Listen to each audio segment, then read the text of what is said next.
मो ना खगेन्द्र महारणा आठड़ पाटणा ग्रामवासी टे 5 मिनट ठिया हो पड़ू गोड़ आड़े चढ़ी आसुँच हाँ किलोमीटर दूर को व्यापिला ये पोक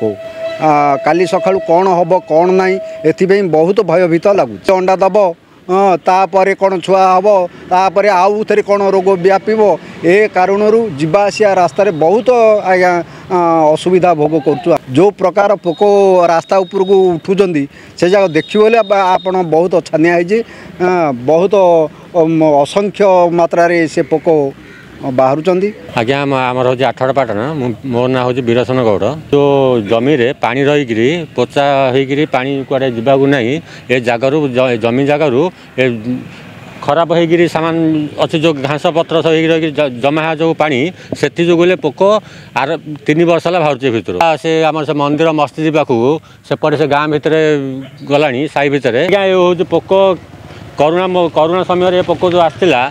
से आम भयभीत लगुला एवं भी ए वर्ष भी है आम कौ रोग आसब कौन ना आम कहीपरूँ आज्ञा मोना शशांक शेखर महांती बुढ़ाब सेक्टर हेल्थ सुपरवाइजर पोकर उत्पत्ति प्रकृति में कह गले ये जो आपण मैंने देखुं आसिले प्रॉपर सुपरविजन रे ड्रेनेज वाटर स्टैग्नेट हो रहा गोट जगार स्टैग्नेट हो रहा द्वारा गच्छित हो रहा द्वारा जो पोकर सृष्टि हुए सलेज जगार एम जन्म हुए त्याद्वारा बहुल मात्रा गोटे रू माने द्विगुणित होगी गुणोत्तर प्रगति बढ़ी बढ़ी चलले जहाँद्वारा कि से संध्या समय कि सकाल समय जो पटे जी एक मुहाँ हो पिंपुड़ी परिका मैंने गति करती ब्लाक कांट परिका तेणु यार समाधान करने गले आम निहाती भाव में आम पेस्टिसाइड पकेबू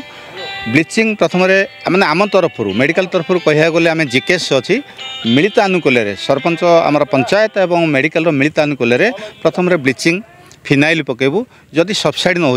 प्रॉपर ताको रिसर्च करके कौटी लगे नष्ट करने आम चेष्टा करूँ पोक एत मात्रा संख्यार जोड़ा कि आम प्रकृति में गणी पार ना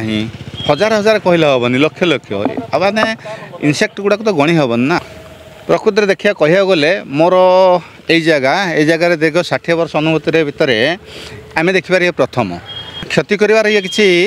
विशेष सूत्र ना कारण आमर जो मैंने डर कोरोना हुए कि डायरिया हुए कि